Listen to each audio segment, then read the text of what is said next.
भजन संहिता 91 अध्याय। परमेश्वर हमारा रक्षक है। जो परम प्रधान के छाए हुए स्थान में बैठा रहे, वो सर्वशक्तिमान की छाया में ठिकाना पाएगा। मैं यहोवा के विषय कहूँगा, वो मेरा शरण स्थान और गढ़ है। वो मेरा परमेश्वर है, मैं उस पर भरोसा रखूँगा। वो तुझे बहेलिए के जाल से बचाएगा और महामारी से बचाएगा। वो तुझे अपने पंखों की आड़ में ले लेगा और तू उसके परों के नीचे शरण पाएगा। उसकी सच्चाई तेरे लिए ढाल और झिलम ठहरेगी। तू न रात के भय से डरेगा और न उस तीर से जो दिन को उड़ता है, न उस मरी से जो अंधेरे में फैलती है, न उस महारोग से जो दिन दोपहरी में उजाड़ता है। तेरे निकट 1000 और तेरी दाहिनी ओर 10,000 गिरेंगे, परंतु वो तेरे पास ना आएगा। परंतु अपनी आंखों से दृष्टि करेगा और दुष्टों के अंत को देखेगा। हे यहोवा, तू मेरा शरण स्थान ठहरा है।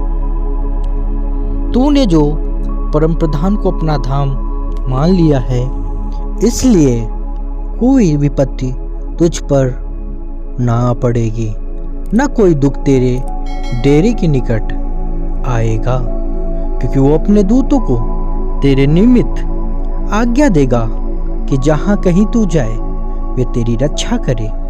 वे तुझको हाथों हाथ उठा लेंगे, ऐसा ना हो तेरे पाँव में पत्थर से ठेस लगे। तू सिंह और नाग को कुचलेगा, तू जवान सिंह और अजगर को लताड़ेगा। उसने जो मुझसे स्नेह किया है, इसलिए मैं उसको छुड़ाऊंगा। मैं उसको ऊंचे स्थान पर रखूंगा, क्योंकि उसने मेरे नाम को जान लिया है। जब वो मुझको पुकारे, तब मैं उसकी सुनूंगा। संकट में मैं उसके संग रहूंगा। मैं उसको बचाकर उसकी महिमा बढ़ाऊंगा। मैं उसको दीर्घायु से तृप्त करूंगा और अपने किए हुए उद्धार का दर्शन दिखाऊंगा। भजन संहिता 121। मैं अपनी आंखें पर्वतों की ओर लगाऊंगा। मुझे सहायता कहाँ से मिलेगी? मुझे सहायता यहोवा की ओर से मिलती है, जो आकाश और पृथ्वी का करता है। वो तेरे पाँव को टलने ना देगा। तेरा रक्षक कभी ना ऊँघेगा। सुन, इज़राइल का रक्षक ना ऊँघेगा और ना सोएगा। यहोवा तेरा रक्षक है। यहोवा तेरी दाहिनी ओर तेरी आड़ है। ना तो दिन को धूप से और ना रात को चांदनी से तेरी कुछ हानि होगी। यहोवा सारी विपत्ति से तेरी रक्षा करेगा। वह तेरे प्राण की रक्षा करेगा। यहोवा तेरे आने जाने में तेरी रक्षा अब से लेकर सदा तक करता रहेगा।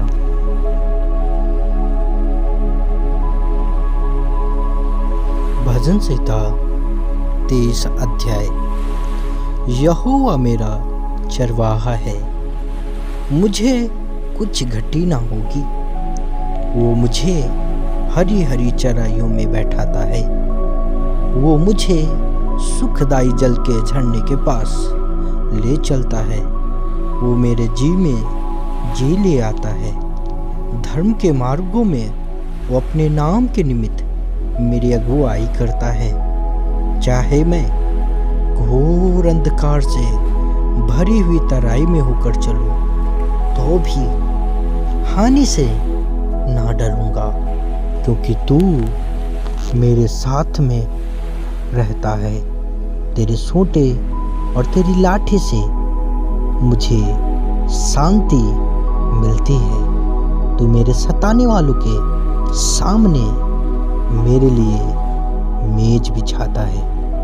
तूने मेरे सर पर तेल मला है और मेरा कटोरा उमड़ रहा है।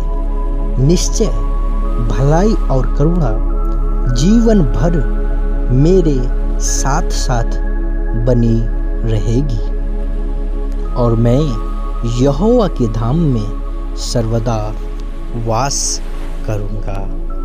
आमीन। भजन संहिता 51 अध्याय। हे परमेश्वर, अपनी करुणा के अनुसार मुझ पर अनुग्रह कर। अपनी बड़ी दया के अनुसार मेरे अपराधों को मिटा दे। मुझे भली भांति धोकर मेरा अधर्म दूर कर और मेरा पाप छुड़ाकर मुझे शुद्ध कर। मैं तो अपने अपराधों को जानता हूँ और मेरा पाप निरंतर मेरी दृष्टि में रहता है। मैंने केवल तेरे ही विरुद्ध पाप किया है और जो तेरी दृष्टि में बुरा है वही किया है, ताकि तू बोलने में धर्मी और न्याय करने में निष्कलंक ठहरे।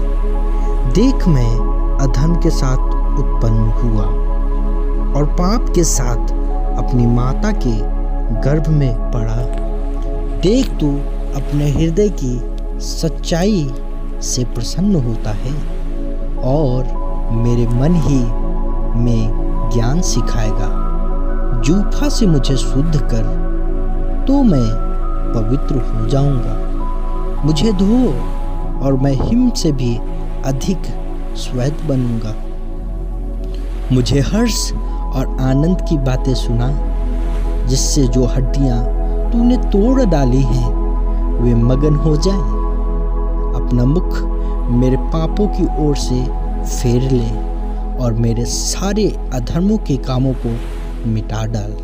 हे परमेश्वर, मेरे अंदर शुद्ध मन उत्पन्न कर और मेरे भीतर स्थिर आत्मा नए सिरे से उत्पन्न कर। मुझे अपने सामने से निकाल ना दे और अपने पवित्र आत्मा का मुझसे अलग ना कर। अपने किए हुए उद्धार का हर्ष फिर से दे और उदार आत्मा देकर मुझे संभाल। तब मैं अपराधियों को तेरा मार्ग सिखाऊंगा और पापी तेरी ओर फिरेंगे। हे परमेश्वर, हे मेरे उद्धारकर्ता परमेश्वर, मुझे हत्या के अपराध से छुड़ा ले। तब मैं तेरे धर्म का जय जयकार करने पाऊंगा। हे प्रभु, मेरा मुंह खोल दे, तब मैं तेरा गुणानुवाद कर सकूंगा, क्योंकि तू मेल बलि से प्रसन्न नहीं होता, नहीं तो मैं देता। होम बलि से भी तू प्रसन्न नहीं होता। टूटा मन परमेश्वर के योग्य बलिदान है। हे परमेश्वर, तू टूटे और पिसे हुए मन को तुच्छ नहीं जानता। प्रसन्न होकर सियोन की भलाई कर, यरूशलेम की शहरपनाह को तू बना। तब तू धर्म के बलिदानों से अर्थात सर्वांग पशुओं के मेल बलि से प्रसन्न होना। तब लोग तेरी वेदी पर बैल चढ़ाएंगे। आमीन। प्रभु आपको इस वचन के द्वारा बहुत आशीष दे।